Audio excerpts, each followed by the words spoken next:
Welcome to this talk with Michael Omari. We want to talk about what's going on in Africa, and we've invited Michael here from Tunacheki, and we're very happy to have him on board. Thank you for coming, Michael. Thank you for having me. So Michael is a leading voice in Pan-African activism. He's half Kenyan, half Tanzanian. And he's renowned for his knowledge in various fields, including Pan-African news and political analysis and technological developments. And he's also collaborated with the United Nations and something called Corporate Kenya. And he also has a very popular social media platform called Tunacheki. It means Africa is watching. Is that right? Yes. Yeah. And he has amassed a dedicated following of over 1.5 million people and billions of online views. Could you, Michael, tell me a bit about your background, your channel, and what are your goals with doing analysis of African development? So maybe I can just start off with why I even decided to start an African channel in the first place. So I used to work for the United Nations doing communications work, and which I was really good at. My job is to get information, data, use the data to make applications that would achieve a certain goal, right? So while I was doing that, like we used to do like heavy analysis, all the information we used to pull on Africa used to be mostly negative. If it's an article on CNN, if it's an article on BBC, like the usual cliche news articles about Africa, starving children, wars, floods, as if only all those things exclusively happened in one place, right? Like just in one continent. Yeah. So saying this, like it was almost. How can I give you? If you Google Africa on the first page of, back then in 2016, if you Google Africa in the first page of Google, negative, you'd have to go till page 20 until maybe you'd find positive news on Africa. The same for YouTube. Long ago, if you just Google Africa, just terrible news. You really have to look to find good news about Africa. So I set out to join, I set out to change this narrative, this perception by saying, hey, Africa, like I know bad things happened in the world, but this is just not what 100% happens in Africa. So I went out to try to change the narrative by informing people about Africa. So I didn't renew my contract in the United Nations, went into YouTube and just started making just videos like top 10 African countries with the best roads, top 10 most developed African countries, just things that start informing people, like even Africans, especially Africans in the diaspora and on the continent, about other African countries, right? Because based on how divide and conquer works, the more people know about each other, the more they inform there. So yeah, that's how Tunacheki started. Okay, wow. So do you feel that, can you feel that your work is making connections between countries that weren't, or people that weren't connected before in Africa? Definitely. So like I give you an example. The first thing you Google about Africa back in 2016, it was negative news on YouTube, negative news. So these days things have changed.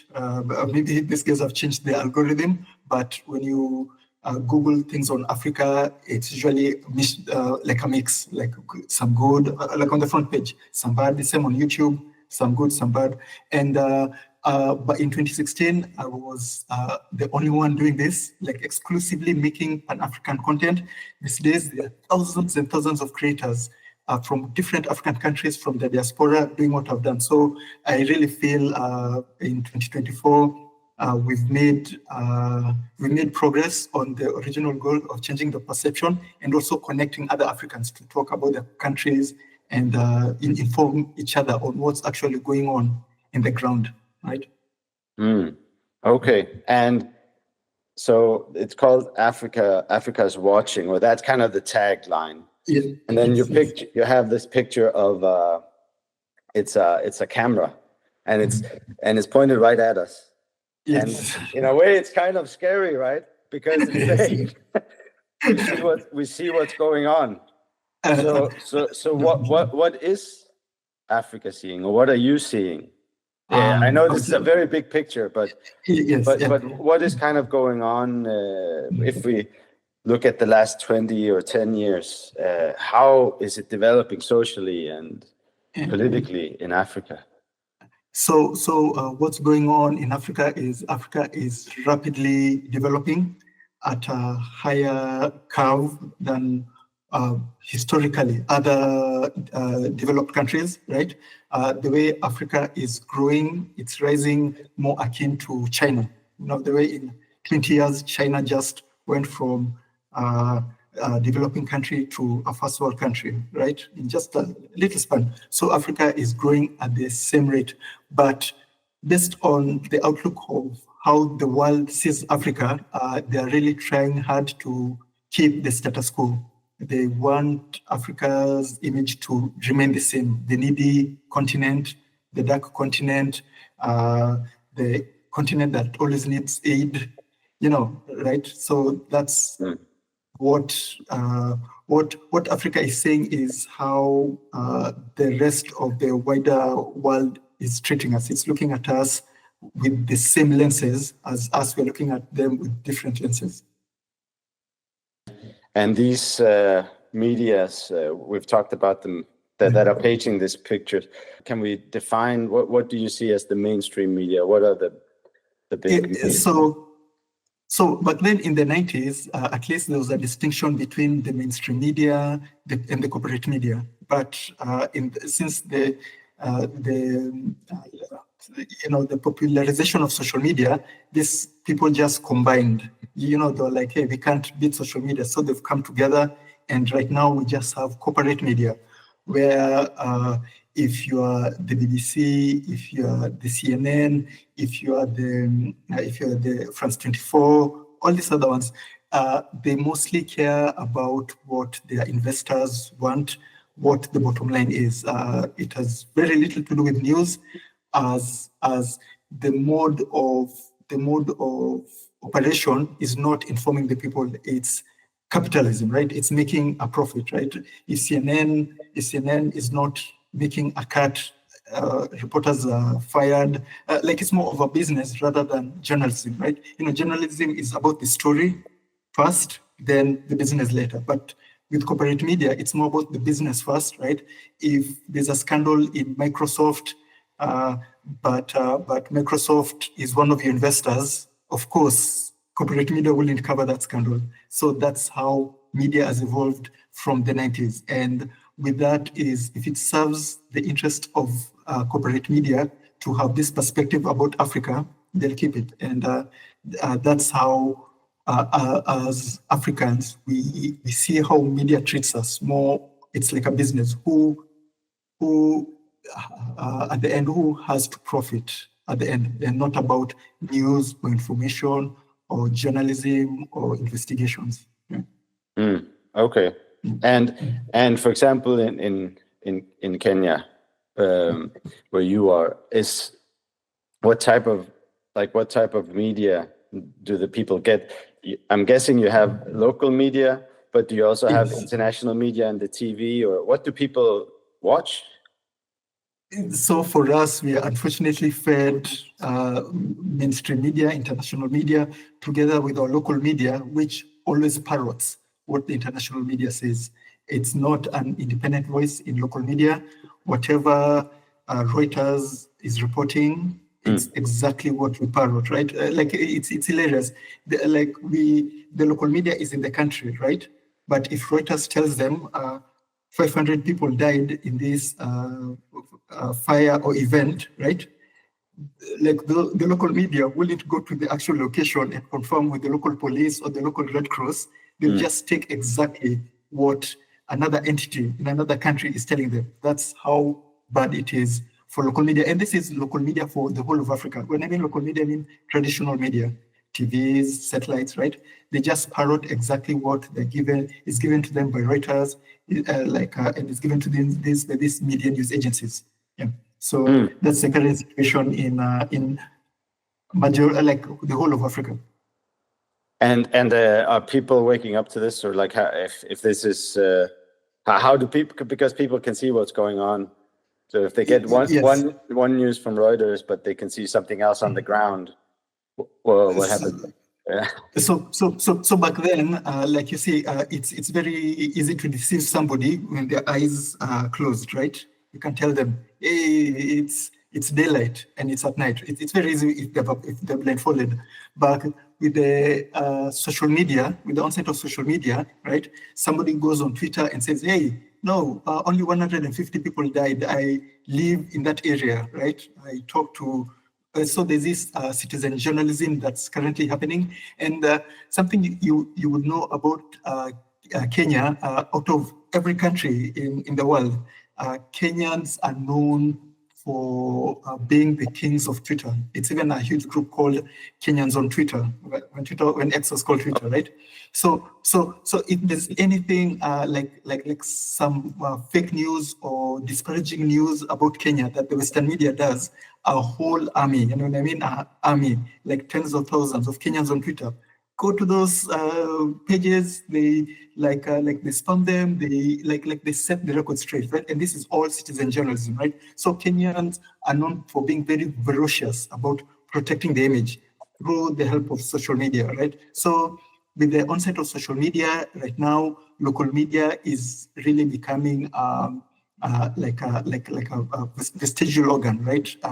If you want to know what's going on, right, you go to local media. But if you want to know the truth, you double check on social media, right? So that's how it's the current operation of how things function in the country, Kenya, and the rest of Africa right now.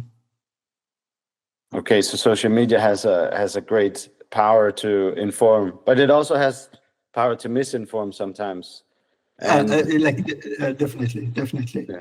And just the thought that comes up here is, what if Elon Musk, we're talking about Twitter or X or whoever, if it's Google or if it's Meta, if they at some point in the future decide we don't like your narrative, or we don't, if it becomes politicized and they start taking control, are there other, is there a African social media platform, or is this something people are working on? Or? Yeah, that's a very, very good question. Because whatever you said, if Google decides to do this, if this social media, they already decided last year in 2023, Google, Reuters, and I think five other mainstream media news organizations came up with this agreement. They set up an agreement to tackle fake news, right? Like that was the whole concept, where they're going to say they're going to start kind of censoring things they deem not to be it's called real news, or things deemed to be disinformation, right? So they did that agreement, and now they're implementing it, right?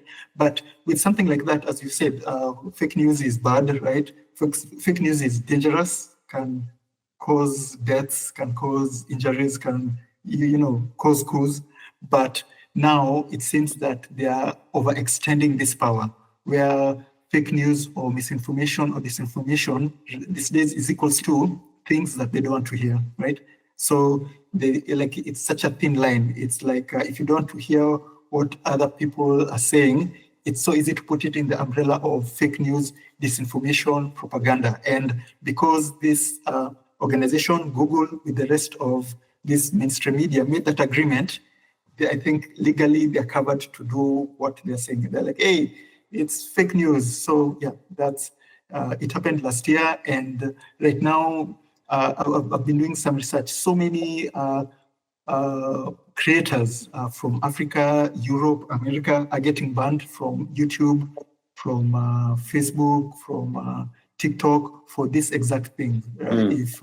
If you're critical, I'll give you an example. These days, if you're critical at Ukraine, you know this huge channel. I used to follow them. It's called DD News, right? What was it called? Sorry. DD News. DD News. DG News. Okay, no, I don't know. Democracy, yeah, like I think it was Democracy Something News. They got banned last week from YouTube, yeah, just because of their saying. I'm sure you've heard of Africa Streams, right? Yeah, yes, I've heard about it. Yes. Yeah. They got banned, and there's so many others. These ones are known because they were huge channels, but there's so many other small creators that are getting banned under the guise of misinformation, and there's a current purge currently going on. There's a purge going on right now. Yeah. Currently, so many creators are getting banned, and it's ironic that it's just a certain type of creator who talks about a certain type of topic, right? So something that's an unpopular opinion to these organizations, mainstream media, like a good example, Gaza, the Gaza. Like for me, I like to call it genocide, right? Because Gaza genocide that's happening, you're banned, you are scrutinized, your channel doesn't get as much views as you want. The coups in the Sahel, the same, and also Ukraine-Russia war, the same. So there's that line that if you cross, your channel is at risk. And as you ask me if in Africa there are local social media platforms, and the answer is sadly no. The social media has been monopolized by these Silicon Valley companies, and other than I think Telegram, which is all like I think Telegram is currently Russian owned, or as in the founder is Russian, but I don't know where it's registered. I think other than Telegram, I don't see any other social media platform that you can say is independent. So that would actually be, it would be amazing if there was a Pan-African social media platform at some point. Yes. That would be because then you can have these discussions. And right now, it seems from what you're telling me, if it's true, that it's very it's like your conversations are kind of controlled. So either it's Western controlled, or maybe their enemies want to control it. I don't know. But mostly, I guess, with the history, has it been the Western powers using the influence? Definitely. And for me, I can't complain. You can't go to somebody's house and start complaining when they refuse to give you a glass of water. It's their house. It's called house rules, right? Yeah. It's called house rules. Like if you're in somebody's house, you follow the instructions. And if they say, "Hey, we don't hear any negative news about Ukraine," if you put negative news about Ukraine, you're out. If they kick you out, I think it should be shame on us. Because it's their platform. So as you said, the only solution for that is for Africans to have their own grassroots, ingrown platforms, right? And I don't mean one big one, because there's always a danger in that. Like, look at TikTok, right? I'd rather have 50 small social medias in Africa rather than one big one, which might be easy. If you're huge, it's easy to attack you. See what's going on in TikTok and in the United States. They refuse to censor some news about Gaza. The business. Maybe there was now I'm getting an idea, Michael. Maybe it was to be like you have a lot of small ones, but then you have a big channel that they send it to. I don't know, but this is okay.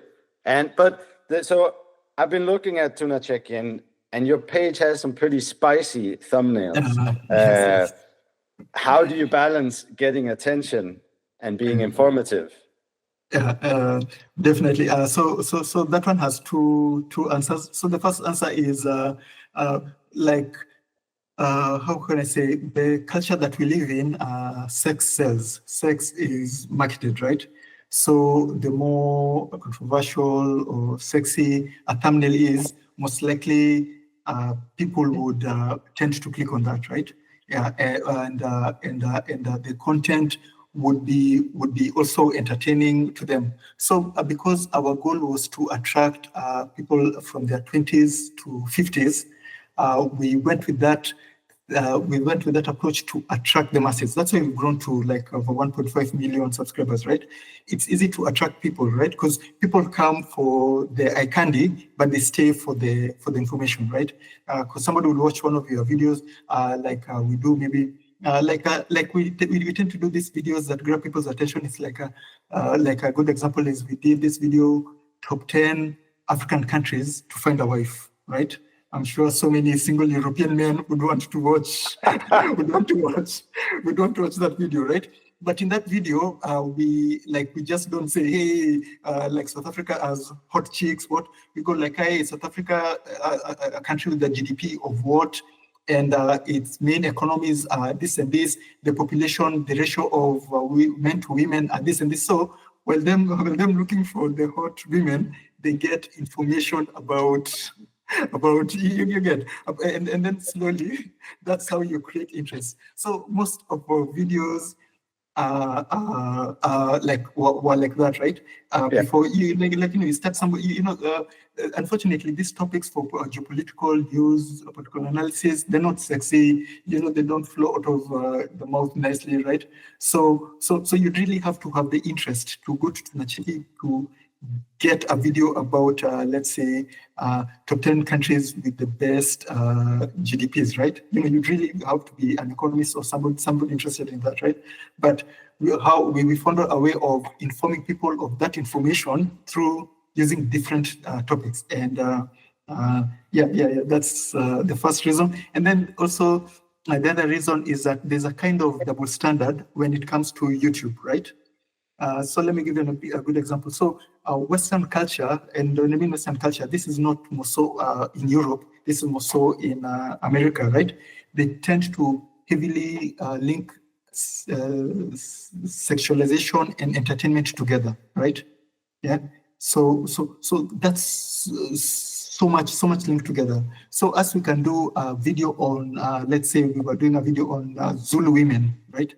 Like there's this initiation where if they are moving from adolescents to adults, they parade around the streets and they are all topless in their traditional cultural clothes, right? Yeah. So we had this problem where YouTube would tend to demonetize or remove our videos, right? Where something like a Nicki Minaj video, where it's practically over sexualized, that one flies, that one gets monetized, right? Which and in most African cultures, women are not sexualized that way, right? I'll give you a good example. In most African culture, when somebody sees breasts, right, they link it more to parenthood, right? Mm-hmm. Yeah. But in Western culture, when somebody sees breasts, they link it more to pornography, right? I think you're right. So yeah. So you see, in Africa, you can see a topless woman and be like she's a mother, right? Because breasts are for feeding the baby, right? If you see a topless woman in the United States, she's a porn star, right? Because that's what they do. Yeah. So with that distinction, YouTube started looking at our African channel, our African content in the lens of the Western image, and started removing our videos. We had so many videos removed, and until we started a campaign and protest in South Africa. And these days, they don't remove our videos, right? For in South African culture, but they still don't monetize it. So, but at least we want something. Before, they just used to delete, remove, not even put the 18 tag on it, right? Just remove. And we're just talking about a good example is in Namibia, Angola. There's a tribe called the Himba women, right? Okay. Yeah. So in the Himba women, that they live in the deserts of the Namib. They're topless. They cover their whole body with red paint, right? So the first version of that video, we had to take hours and hours censoring every breast and nipple in that video. You get, yeah. And our goal is we're not sexualizing this women. We're just telling the stories as is. Yeah. So So that's the reason why our videos tend to be like that. For a Western audience, it may be spicy, spicy, sexualized, but to us, it's just normal life. That makes sense. But when I also think, so with the thumbnail, sometimes it's also with the political content. It's also it's also polarized. Yes. You know, you put in some pretty okay. I gotta click this. That one is so. When I was growing up, the best part of the newspaper was the satirical political cartoons, right? I'm sure they're in every newspapers. There's always a satirical, there's a good one. There's this controversial one for this French magazine called Le Monde, right? So they always do controversial cartoons, right? So when we were making thumbnails, especially for political videos, I tend to channel that. I go like, hey, if somebody would do a funny political cartoon on this thumbnail, how will it be? That's why we usually have the call-out sign and the funny or controversial things the same. So we tend to because that art is dying. People no longer buy newspapers, right? Like even in digital newspapers, they remove them. They don't have that column. So yeah, because I personally love that about the newspaper. Because as a kid, there's very few things you can read in a complicated newspaper, but I used to like the cartoons. So yeah, so I'm just visualizing that, and apparently it works because in most of the comments, people go like, the thumbnail got me here, the word, because it's technically what people are thinking of the situation, right? In more visualization rather than words. Yeah, so that's why, and I like it because I've seen so many other creators starting to copy us, which is always, you're doing something good if people start copying you. Yeah. But when I talk to you, it feels like you have many perspectives and you've thought about things. So it's always because when I see the thumbnails, I can be like, oh my, okay, who am I meeting here? It's very interesting. It's a very good, and it's really worked. I can see. So yeah, okay, that's where that comes. Thank you very much.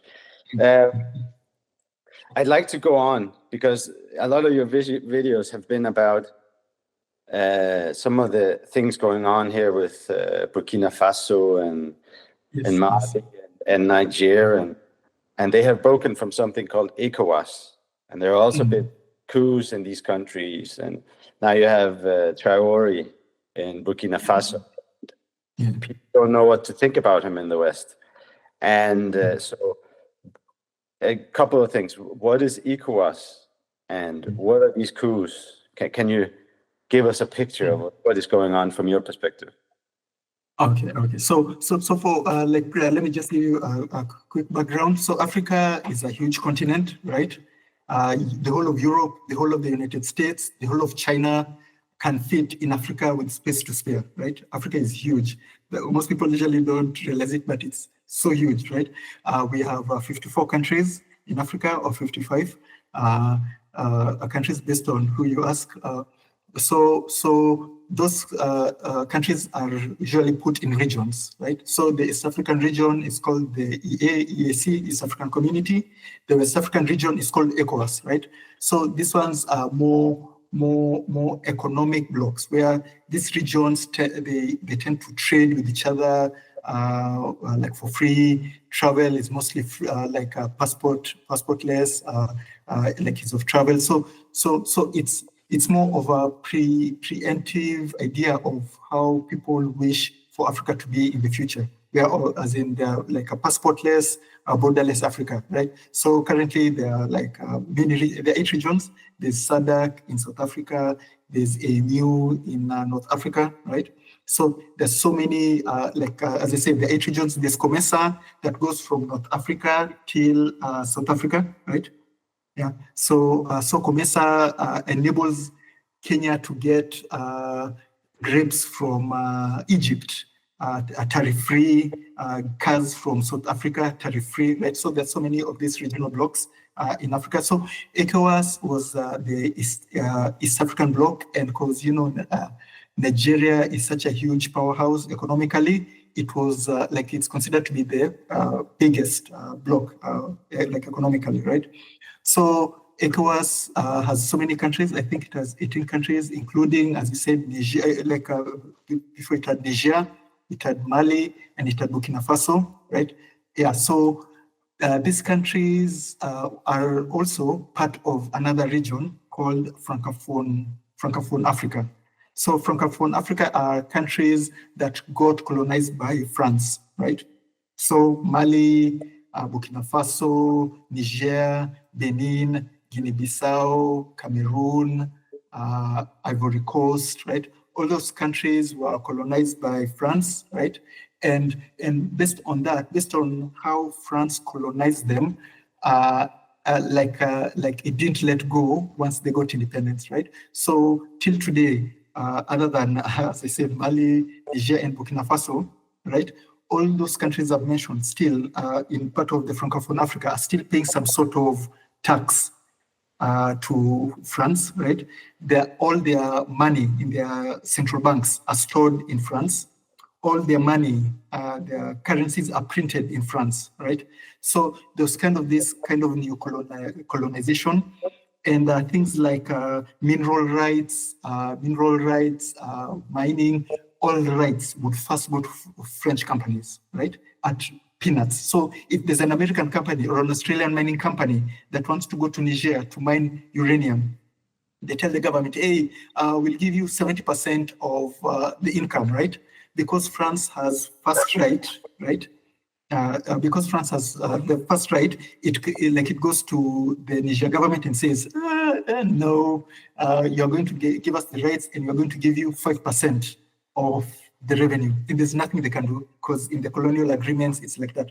France has first right for minerals in those countries, right? So regardless, when if Rio Tinto comes with the best offer ever to mine uranium in Niger, now France goes like, nope, stick with our 3%, right? So yeah.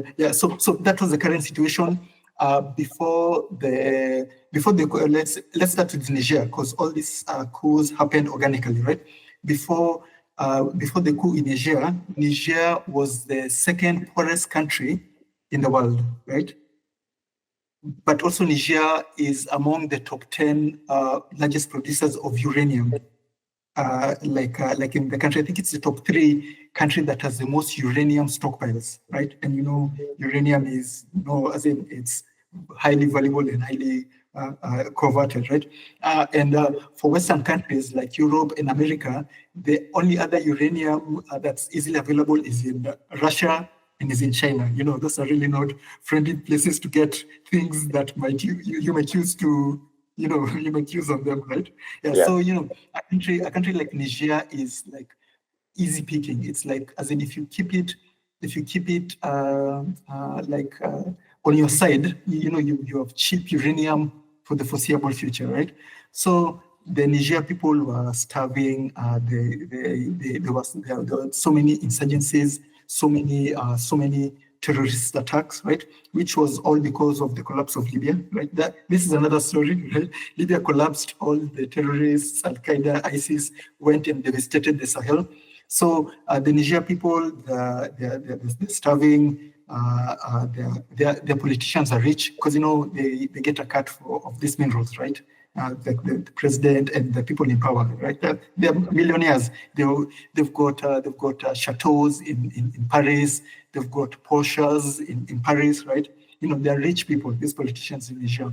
So just things boiled over, and through popular protest, the military saw a chance, right? This coup wasn't planned by the military. There's just so much chaos, right? A good example is Haiti. See how Haiti, there's so much chaos, but now there's gun violence instead of somebody rising up to take power. So the military, to stop chaos, they took power, and that's how the coup in Niger happened. The same way for Burkina Faso, right? But for Burkina Faso, it's a bit different because Burkina Faso has always had disgruntled relationship with Paris since they assassinated their president, right? So there's always been that animosity. So they took the chance, and they also had a coup. The same way for Mali, right? Mali, it was mostly because of Western power supporting. Like Mali is also a very huge country, right? Like I think most of Western Europe can fit in Mali, right? Mali is huge, like so huge, but majority of it is the Sahara Desert, right? But the north part of Mali, where like wanted to be, to separate, so they attacked the south, right? Destroyed iconic things like the Timbuktu and like historical sites. But then it's like the coup happened because they just thought that this insurgency was being funded by somebody else, right? Yeah. So the president also got deposed many times. I think Mali had so many coups. I think like 3 coups in a row, right? Yeah, because people were like to still like unresolved. Like the reason for the coup wasn't as clear as the other countries. Yeah. So these countries formed a union together with Guinea-Bissau, but Guinea-Bissau is enjoying. They formed a union called the Sahel Union, AES. It's in French. I don't know French, but they call it the AES. And together they decided to leave ECOWAS, right? Because ECOWAS is part of the problem. We've gone to ECOWAS so many times complaining about these unfair trade deals. They've not helped us. Apparently, they've been gaining. Right? We've gone to ECOWAS for this. ECOWAS is wanted to send a regional force to these countries to restore democracy by force, right? Mm-hmm. Like in the irony, restoring democracy by force, which is ironic, right? Yeah. So they built that animosity because they wanted to use French forces to come in and do that. And as a retaliation, Mali, Burkina Faso, Niger kicked out the French troops that were there, which were like 10,000. They kicked out the American troops who were there, which was like, I think, a couple, like 2,000. They kicked out the German troops who were there, right? So, they're kind of like closing one door, for the Western power. Then in the same time, they started they were using Wagner to fill the spots where these militaries were, because they were there in the guise of preventing terrorism. But there were still so many terrorist attacks, right? Yeah. So they brought in Wagner. As you know, Wagner, the drama that happened with Wagner, right, got absorbed in the Russian military, I think, right? Yep. But now Russia is officially in those countries, and they are opening trade agreements. They're opening like military pacts, energy pacts, right? Like those countries, especially Niger, they're in talks with Roscom. Roscom is Russia's nuclear like a manufacturer. So they're in talk with Roscom to come to Niger and set up a uranium refining plant and also set up a nuclear power plant in Niger, right? And this, I think last I checked is Niger has sent its students and technicians to Russia to learn how the process works, right? Because they want it to be run in Niger. So Russia is opening doors. And like to go back to the minerals, because that's why France wanted these countries, right? Burkina Faso's president Traore has started canceling these crazy lunatic deals, right? Yeah, he started nationalizing mines. Last I checked in the news, he's nationalized 3 mines, right? Yeah, 3 gold mines, and currently he's talking about canceling all mineral rights for every company, to nationalize every mineral in the country, right? And moves like that are the moves that call you the West, make you Western governments to start calling you a dictator. You get, right? When you start making moves that are meant to help the people and not the multinationals and not the countries, that's when things tend to be, you tend to be called a dictator. A good example for me, I'm 38 years old, right? Cameroon has a president called Paul Biya, who currently he might be dead or he might not be dead. He's in hospital in France, going treatment. But news came out yesterday that he died in France, right? He's been president of Cameroon for 43 years. And he's the darling of from Chirac to Macron to Sarkozy. He's been friends, as in they love him because he just lets France come and like basically proxy rule Cameroon, right? So for somebody like Paul Biya, you'll never read in the news he's a dictator. He's used violence to suppress the people. He's made mockery of democracy. All elections he's been part of have been rigged, right? You can imagine he's been president for like almost half a century, right? But somebody like that in mainstream media, you can never hear people talk about that. Another president is Yoweri Museveni from Uganda. He's been president for more than 38 years, right? But the Americans love him because of course, everything I say when it comes to these political relationships, it's my opinion, and it's not like that. But there's a rumor that Yoweri Museveni is helping the US and these multinational companies like Apple, Dell, Microsoft loot DR Congo, right? Because DR Congo is the most blessed country when it comes to coltan, gold, lithium, cobalt, right? All the things you need to make a smartphone, all the things you need to make an electric car, all the things you need to run the modern industry, right? DR Congo has all those minerals, and together with France, the United States, the UAE, they are all looting DR Congo, and they use countries like Uganda, they use countries like Rwanda to loot these mines, right? And that's why you've had so much in the news about DR Congo. There's a genocide happening in DR Congo, right? There's so many wars. There are so many militias being funded by like Rwanda, being funded by Uganda. Yeah, so that's how the political situation in these countries are. And for the Sahel, for me, I commend them because they started actually doing something instead of just complaining. Because people in DR Congo, they'll complain, oh, we're being looted. People in these other countries, they'll complain. But those three countries, and Guinea-Bissau, they've started to take matters in their own hands and try to make change. Wow, thank you. That's a beautiful picture you're painting here. So there's so many questions I have right now, but I want to ask, so in the beginning when you told me about Ecowas and you told me about how the different blocks have kind of the trading unions. Yes. And when you told it then, it sounded a bit good. Yeah, but it seems like there's also a dark side when you're talking about Ecowas right now. Yeah, yes. So can we? What are the good things and what are the bad things about these?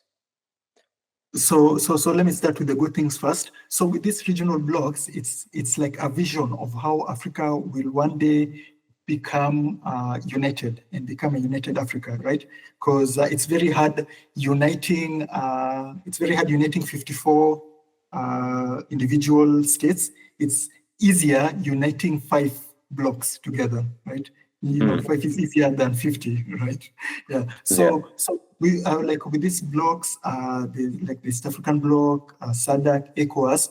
It's to make things, especially trading, improve internal trade. And these blocks led to something very important that was established in 2018, right? Yeah. So in 2019, they established a treaty called the African Continental Free Trade Agreement, where rather than these 5 blocks doing that, right, like it's just this one block called the African Continental Free Trade Agreement, which will allow Africa to trade internally. So currently, Africa trades more with Europe than it does. The volume of trade with Africa with Europe is higher than it does with itself, like you can imagine. So Kenya does more business with the EU than it does more business with Tanzania, which is its neighboring country. Like you get the irony, right? So in the whole of Africa, it's set up like that. So with the African Continental Free Trade Agreement, which was ratified in 2022, meaning all African countries have agreed and they've set it up. It's based in Ghana. it's the first step for that, because in the agreement, it's also supposed to pave way for passportless Africa, right? Where I can go to any country without any visa in Africa, right? Yeah. Or use one currency to do business. Those things are currently in the beginning stages, but they are envisioned, and it's part of the 2030 African Union's 2030 vision of passportless Africa, visa-free Africa, and in the future to pave the way for a one Africa Union, right? So that's the vision. It's very promising. Things are on paper, right? People have a good vision, but in real life things don't work as according to your plan. So as I said, with these regional bodies, every regional body and the presidents of those regional bodies, they've got alliances, they've got friends, right? So with ECOWAS, they tend to lean more to the Americans and not the Europeans, right? With the East African community, as we tend to be more pro-China, right? Because we've done work with both. We've done work with the Americans, we've done work with the Europeans, we've done work with the Chinese. We've seen good progress, good development with the Chinese. So the East African community right now, it's doing so many huge projects with China, like so many railways being made, highways, like so much trade with China, right? Because for the East Africans, we tend to be more pragmatic. Like the good thing with the East African region is we tend to maybe more follow the money, right? If you're doing business with these guys and you see things are well, you tend to stay with them. But with ECOWAS, it's more of this colonial, like the what's that word? They're more anchored to their colonial masters. So even if it makes sense to do business with China or to do business with Russia, because the Americans or the Brussels says, hey man, don't do business with them, like ECOWAS tends to listen, right? And that's the problem. SADC is very independent, right? Yeah. SADC is the South African states. Then they tend to do business with everybody. They're also very prudent, as in they just do business with everyone. And with the AMU, the North African countries, then they tend to anchor themselves with the Middle East, right? They're part of the Arab League, right? So that's where they've seen their money. The Saudi oil money, the Emirates money, their development, their projects. They tend to link it with the Middle East, right? Because they speak the same language. They're in the same region, like the Middle East, right? So the AMU, something Maghreb Union. AMU means Arab Maghreb Union, right? So it's these North African countries: Tunisia, Algeria, Libya, I think was part of it, Morocco, right? So then they tend to be more in the Arab League. They tend to focus on that, right? So the political leanings tend to be more related with the Arab League, right? So if the Saudis say listen to the Americans, they listen to the Americans, right? If the Emirates say, hey, listen to the Chinese, they listen to the Chinese. So then they're not very independent. But when it comes to the East African community and the SADC, the South African community, as we tend to be more very independent. But now the problem is ECOWAS, which is still people see it as just a colonial tool of the West. And that's why the Sahel found it fit to, instead of trying to fix it, to just leave it. Yeah. So that's a bad side with these regional unions. They're easier to manipulate based on interests, right? And some might work for the people, some might work for like the masses. And yeah. But so far, I'm very optimistic about the African Continental Free Trade Agreement, and so far things are looking positive. Okay, wow. So just to kind of see if I understand this correctly, so we have the East African bloc, and we have the South African bloc, not South African, but the bloc of South African countries, and they are a bit more independent Yes. And then we have the old francophone Africa, as you called it, the West African part, and they have been very influenced through ECOWAS and other. But now we have a little group here that are kind of at the Sahel region. They're breaking out. And then we have the top, and they're kind of aligned to certain Arab countries. The Middle East. The Middle East. And then we have Central Africa, where we were talking about the Republic of Congo, and their minerals being taken. And you said they were whining a bit. So for DRC, it is such a sad story, because whatever is happening to them has been happening to them for since the 1960s, since the Belgium left, right? DRC is a very good example of how Western policy can destroy an African country.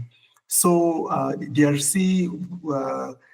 It's how can I put it? DRC is technically the richest country in the world, right? It has huge oil reserves. It has huge gold reserves. It has huge lithium, huge. The DRC is so large as a country itself, right? It's larger than the United States. Like you can imagine, just that one region is larger than the whole of the United States, right? So like in landmass, and it's so blessed, right? But because it's so blessed, it's been so cursed, because if you have everything, everybody wants a piece of you, right? So in the 60s, they had this very visionary president called Patrice Lumumba, right? And he was like, okay, I'm president, I'm going to get this thing set, right? We have a potential to be very wealthy and prosperous.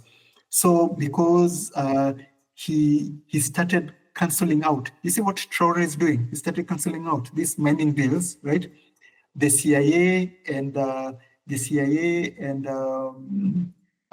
Belgium and the French had him assassinated, right? And this is not like a conspiracy theory or a rumor. There's declassified documents from the CIA, how they planned it, right? How they organized his coup and had him shot, dipped in acid, right?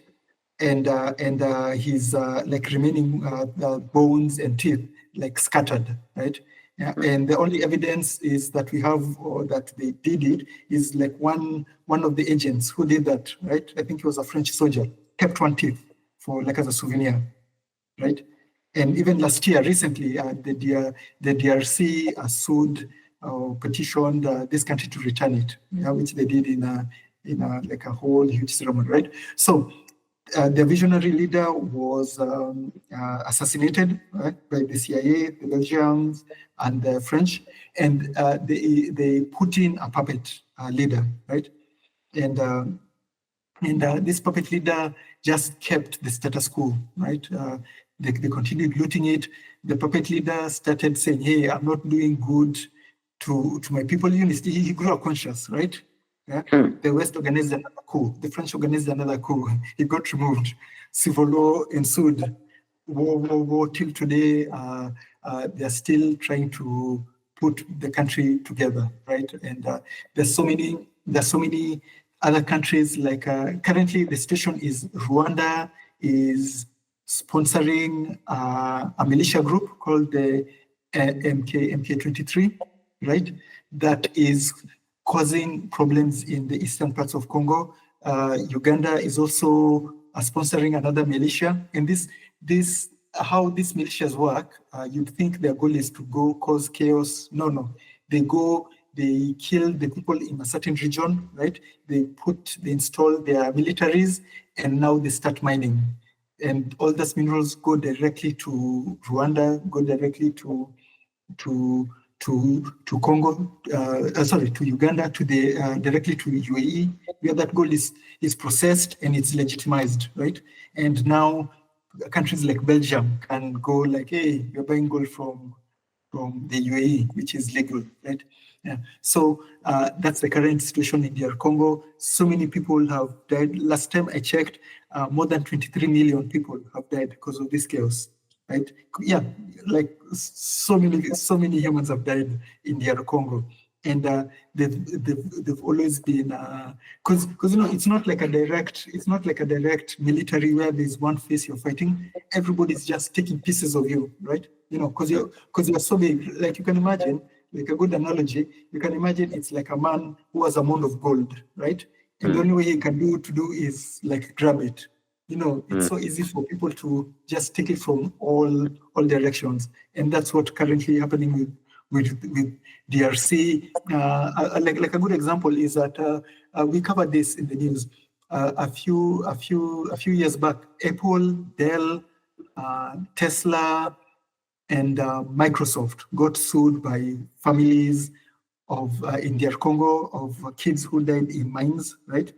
Because they were illegal mines, and those mines were taking the same cobalt, the same coltan that we use in our phones, in the Apple phones.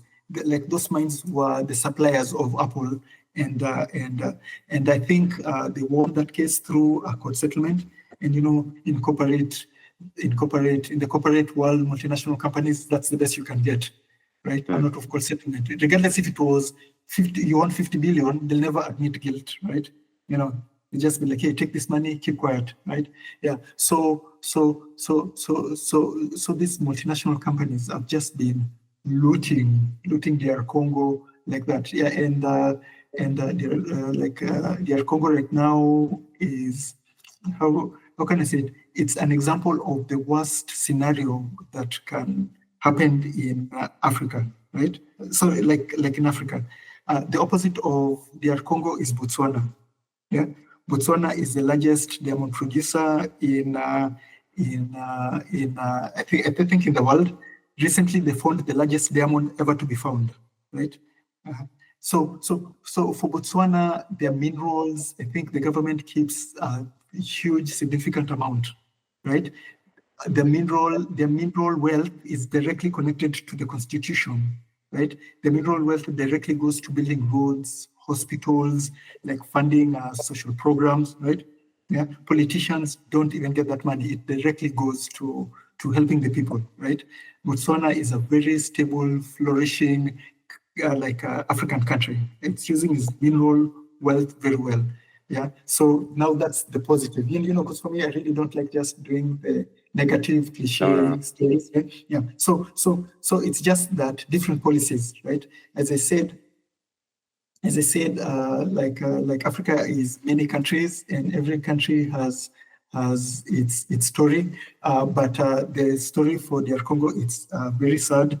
But a good example is there's no reason why DR Congo cannot be Botswana. Yeah, which they're not. I think there's one country dividing them, right? Yeah. So they're not that far along. And the good thing with DR Congo, it recently joined the East African community, right? Last year, I think it's last year but one. It recently joined the East African community, and it has also joined the SADC region. So it's the current president is called Felix Tshisekedi, right? Okay. He's doing something. With a huge country, it's very hard, but he's trying to do something. He's trying to fix things. He's gone to international courts to try to tell Rwanda to stop doing what it's doing.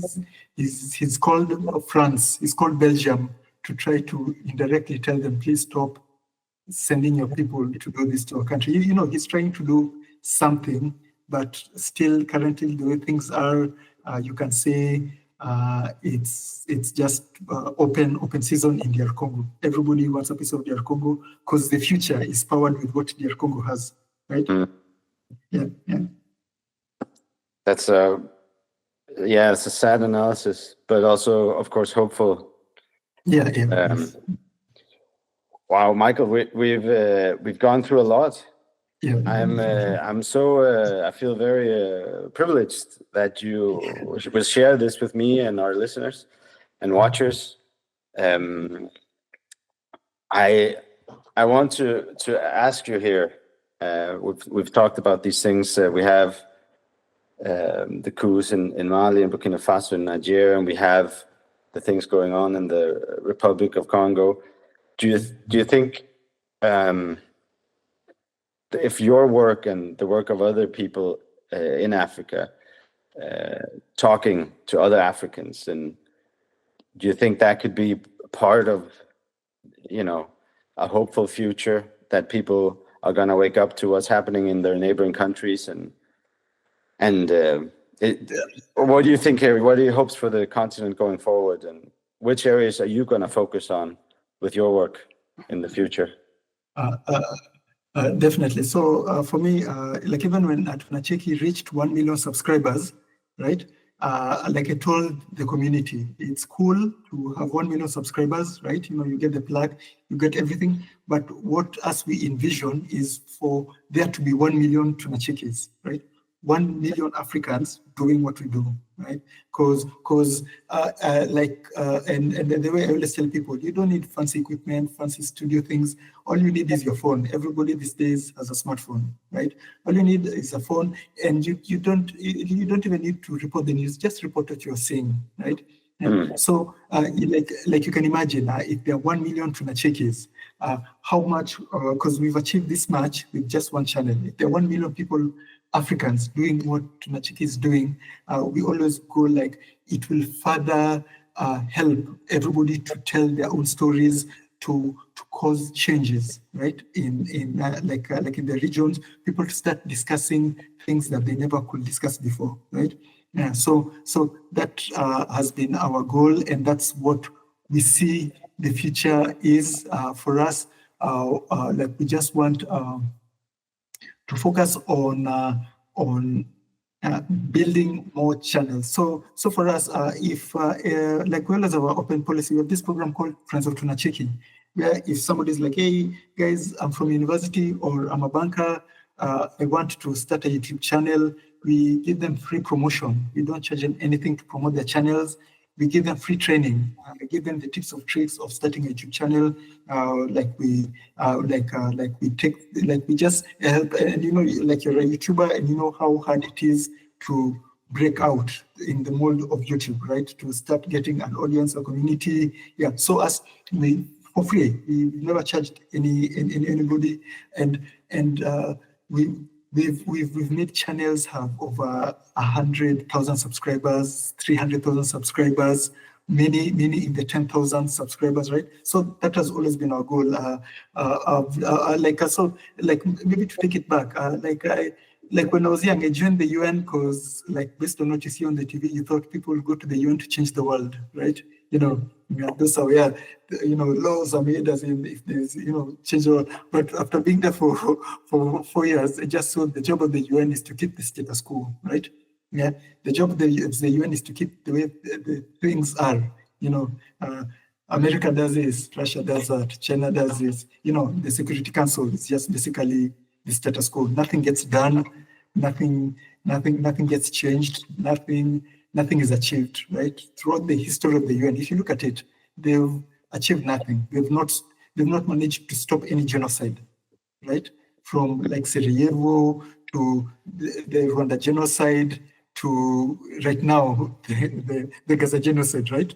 They've not managed to stop any genocide, right? Any at all. So my main goal was to, I just want to change the world. And I quit the UN because I was like, this is not the place to do it, right? And with social media, I saw like, hey, you can actually do things yourself, right? And my goal is the same. Like since I was 18, it's to just do something to change the world, right? To change the status quo, the way things are, because the people on top, the EU, the United States, China, Russia, right? They love the status quo, right? It's always good when you sit pretty on top, right? Yeah, yeah. So my goal is just to change the status quo and help other people, because of course, I'm not like a narcissist or megalomaniac. I don't think like, I've got the answer, I can save the world, right? No. I know we'll need millions, even more than millions, of people doing what we are doing, what you're doing, right? Yeah, what other creators are doing to change the world. Recently, I saw this interview of Hillary Clinton where she was saying they've lost with social media, they've lost the narrative, right? The chicken is out of the coop, and they need to bring it back in, right? They've like with every invention, like a good example, the internet. Yeah, nobody could have foreseen the rise of social media and how it will change media, right? Yeah. So these guys have started to see, hold on, wait a minute, this thing is dangerous to us. And now they've started trying to censor it. Because think about it, based on what we were told about how the world works, it was Russia, China, who were the countries that censor people who, if you say something bad about the government, or if you say something they don't like, regardless if it's true or if it's false, let people decide, right? Yeah. Like it was those countries where they used to censor you, take you to jail, like Julian Assange, right? Yeah, take you to jail with like plant fake evidence, take you to jail. Like we were lied to. It's China and Russia that do that, right? Like that was the narrative. Oh, the Americans, they never do things like that. They're, democracy, freedom, right? But based on how things are going right now, if you could say media freedom, right? Like Israel has killed more journalists, I think, than the whole. Like I think more journalists have died like in the past 2 years than the whole of the time where World War II ended till 2023. Like you can imagine how crazy that is, right? Yeah. So if you're told the only democracy in the Middle East is responsible for killing like more than 200 journalists, I think right now the count is 271 journalists, and that's the country where the whole of EU, the whole of the Americas are giving the tax money to, so that they preserve democracy, and that's the what we are told democracy is.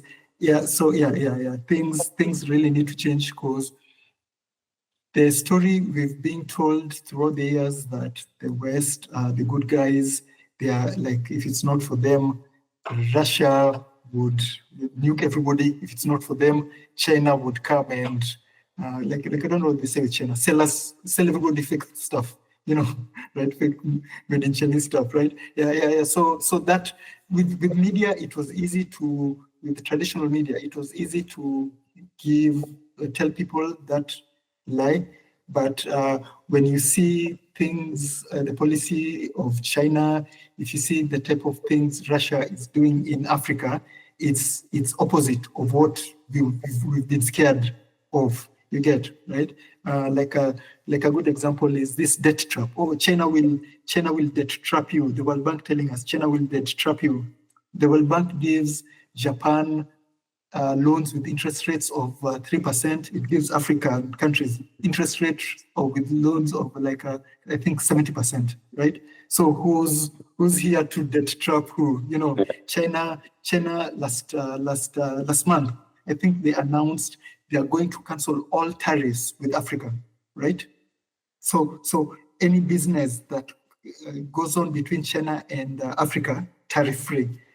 The EU recently put a 33% tariff on China. Recently, the United States put a 100% tariff on electric cars coming from China, right? So like you get the people, the things they're telling us these Chinese people and these Russian people will do to us, it's actually the West that are doing. The atrocities that they're telling us the Iranians, the Chinese, the Russians will do are actually the Western countries that are doing the atrocities, right? Things like sponsoring terrorist groups.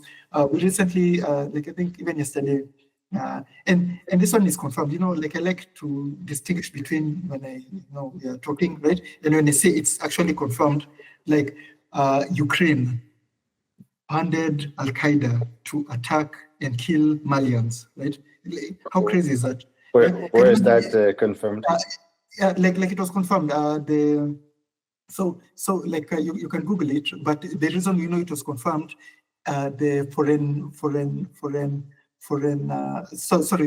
the ambassador for Ukraine in Mali started flossing about it because they didn't know, like when the attack happened, they attacked some Russian military, Wagner forces, right?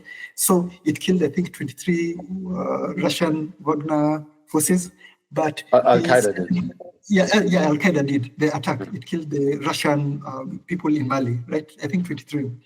But before they knew the extent of the damage, which also killed 121 Malian soldiers, right? He started flossing that, hey, our attack in the way Ukraine is right now, they're so desperate, they take every small win, right? So he started celebrating how that attack killed so many Russians in Mali, right? But that was before he learned the attack also killed Malian soldiers, right? Which is against the law, like so many UN laws. Like you can't be a foreign country funding terrorists to kill military personnel in another country, right? So this was confirmed. But is that proof that they paid for it just because he talked about it? Okay, like when I mean proof, like he admitted it, how can I say, like it's the most proof we'll get, like how this Israeli guys, this is like Benjamin Netanyahu admits doing something, right? Like even in the criminal in the ICJ hearings where the South Africans were saying that when he said it's time to, there's a statement he said, it's time to cleanse the what, right? And the South Africans accused him of ethnic cleansing, calling out ethnic cleansing, right? But Netanyahu was like, oh, it's just talk, symbolism, like that, right? So if you can be taken to court for something like that, admitting that you funded an attack with terrorists, I think that also goes to prove that you did. So he admitted. Okay. I think I'll have to see. Yeah. And there's even a video of the call, because it was a call. So there's even a video of the call. Yeah. So if that's true, that's pretty crazy. Yeah, like it is. And even the foreign minister, we did an interview for the foreign minister yesterday saying how blatant attacks like that, as in just goes to show how things are getting out of control, right? So we like they tell us it's the and there are also so many rumors of this France being behind.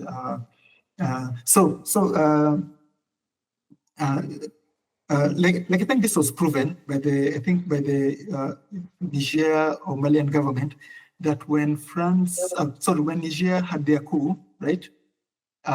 France released a lot of militants in a prison, right? Like France, they had a lot of terrorists in a prison that they were managing, but those terrorists apparently escaped, right?